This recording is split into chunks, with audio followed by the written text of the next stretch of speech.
Hello, my name is Evan Stoltman. Today is March 21st, 2020, day 5 of quarantine. The nightmare continues to unfold in front of the world's eye. These updates will not attempt to comfort those listening. In fact, it may do the opposite. In times like these, I don't know if there's room for comfort, only room for truth, reflection, and action. As the country of Italy gets ravaged by the disease, it seems as if comfort was partially to blame for the amount of death that has come out of one of the most beautiful and culturally significant countries on the planet. How were we not prepared for this? As the total cases of COVID-19 eclipses 250,000 infections, it is moving faster than we can comprehend. It took 14 weeks to get from 1 to 125,000 cases worldwide, and to double that number, it only took 9 days. Italy now has 47,000 cases, and 4,000 people are dead, eclipsing the number of reported deaths in China. 627 Italians succumbed to the disease on March 19th, over 40% increase of deaths from the day before. This is heart-wrenching. As more numbers like these come out, it is getting harder and harder to believe the numbers coming out of China. As we know, Italy has a much more advanced health system. However, the destruction seems much more rampant. We must remember we have countries around the world who have managed to slow the spread significantly, and these horrific numbers can be stopped. It is up to us.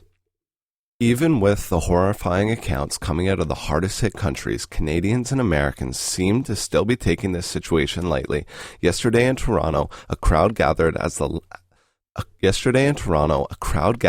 they lined up outside of EB Games waiting for the release of a new video game, ignoring the calls of crucial social distancing. With some in the crowd even saying they live with their grandparents. When will we learn? As we watch Italy, many data analysis have shown how closely the trends correlate between the infections in Italy as they do in the US, with the United States being only 11 days behind. Preparing for a head-on collision with COVID-19, the United States has started to build hospitals and empty sporting arenas and venues, as we saw in China just a few weeks ago. California is now using empty hotels and motels to house a homeless population of 100,000 people, as the many tent cities in the southern United States are ticking time bombs. Canada has started the same drastic actions, as Justin Trudeau announces they will open hotels to be used as temporary hospitals for those who will need intensive care as limited hospital space rapidly fills.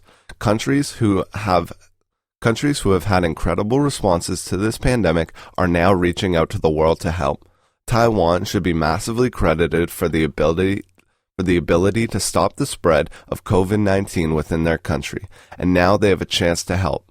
The Taiwanese government is now donating roughly 100,000 masks per week to the U.S. that they so desperately need. The world has been flipped 180 degrees, and many who are at home anxious to get back to life as it was, they are wondering, when will this end? As we have seen in our daily life, many institutions at the beginning of this crisis, such as schools, announced they would be only closing temporarily, and there was glimmers of hope that these shutdowns would only last a few weeks. However, that narrative is rapidly changing by the hour. Imperial College from the UK has made alarming comparisons of what we are dealing with today and the similarities to the not-so-recent pandemic of 1918. This pandemic was labeled as the Spanish flu and ravaged the world. The Spanish flu infected 500 million people, about a quarter of the world's population, from January 1918 through December 1920. The death toll is estimated to have been anywhere from 17 million to 50 million people, and possibly as high as 100 million, making it one of the deadliest epidemics in human history. The Spanish flu is a truly frightening comparison. Not only the numbers are utterly paralyzing, but also the time frame. The Spanish flu lasted almost 2 years, with multiple waves of infection hitting society as they attempted to cope with the huge amount of infections. The Imperial College has stated the characteristics of the novel coronavirus are similar to those of the Spanish flu, and have stated the drastic measures of social distancing could last anywhere from 12 to 18 months. That time frame is a far cry away from the initial estimates many believed our lives would need to be altered drastically. This is not a call for panic. This is a call for sobering thoughts. We have come a long way as a species on this planet, and our communication globally and medical infrastructure are clearly much more capable and much more advanced as they were during the First World War. However, the media should not attempt to comfort us or hide information to allow those in power to continue to profit. The media should attempt to reveal truths to the public so we have time to prepare, not only physically, but mentally as well. The world almost seems as if they have been sucker punched by the rapid growth of this virus, because the majority have been left in the dark. There have been reports that many U.S. officials knew exactly of the catastrophic damage this virus could do to the American public and the world. A Republican senator who is the chairman of the Senate Intelligence Committee could be facing up to 20 years in jail for selling millions of dollars in hotel stocks after receiving intelligence briefings on the impacts of the coronavirus around February 13th. That same senator continued to reassure the public that it is not that big of a deal. Him and 4 other senators have found to be what is called insider trading, which is highly illegal, while the regular working class people have seen their hard-earned money sink in the greatest fall the stock market has seen since the Great Depression of 1929. As he walks away with millions of dollars of profits, workers who were previously cast off in society as low-skilled laborers become our vital lifelines that allow the public to access food and essentials through grocery stores and pharmacies. Many of these workers are now bearing the burden of the decision of those in power.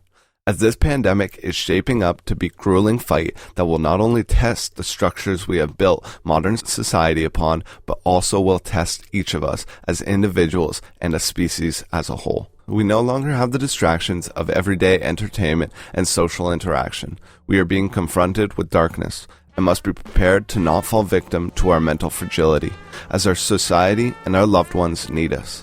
Confront and embrace fear, become whole, and fight against the Goliath like humanity has done for generations upon generations. Wash your hands, pay attention, and remain calm. I will now end with a quote from the 32nd President of the United States, Franklin D. Roosevelt, who led America out of the Great Depression of 1929. These unhappy times call for the building of plans that rest upon the forgotten, the unorganized, but the indispensable units of economic power, for plans like those of 1917, that build from the bottom up and not from the top down, that put their faith once more in the forgotten man at the bottom of the economic pyramid. Thank you. Stay safe.